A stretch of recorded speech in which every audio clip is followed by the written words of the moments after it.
If you've been playing video games for the past 4 years or so, you might remember a group of malicious black hats that went by the name of Lizard Squad. Now before we go any further, I'd like to go over a few key terms I'll be talking about throughout the video.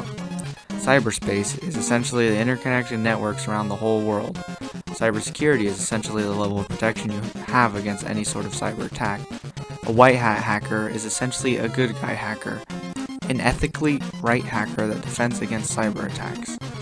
A black hat hacker and a cracker are very similar. A black hat hacker is one who hacks for personal gain or out of malice. A cracker is a hacker that specifically hacked into somebody's personal computer for personal gain. A gray hat hacker is essentially a cyber vigilante. They break the law in order to achieve their morally good goals. CIA Triad is a security plan to defend against cyber attacks. IoT, or the Internet of Things, is essentially just the idea of every kind of device being able to connect to the internet these days.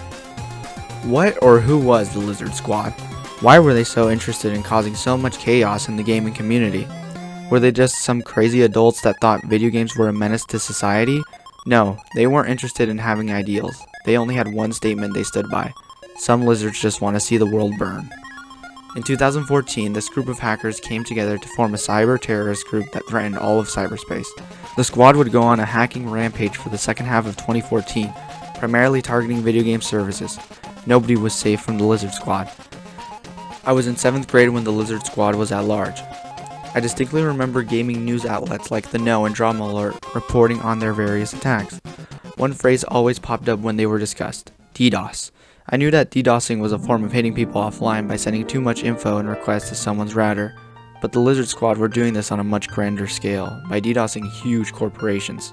This was a big deal. Companies with strong CIA triads like EA, Bungie, and even Microsoft were all compromised by this group of reptilians.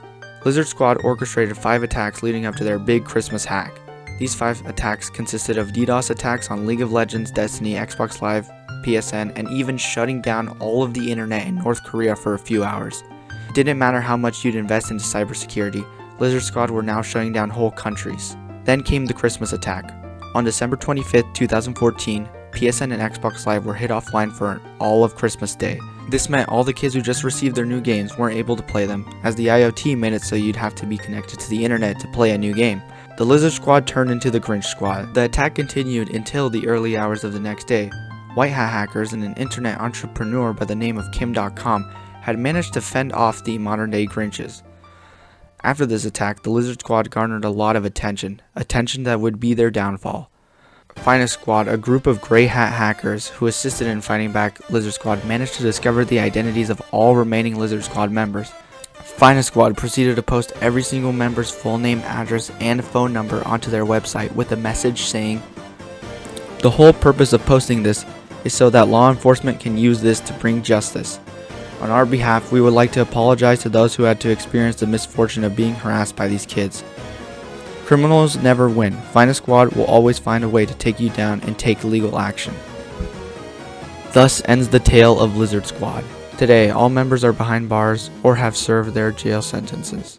Lizard Squad has had a huge impact in the cybersecurity sector. They inadvertently cause a lot of big companies to ramp up security and hire white hat hackers to look for vulnerabilities in their systems. The reign of terror is over, and now we as a people are learning from it and making sure history doesn't repeat itself.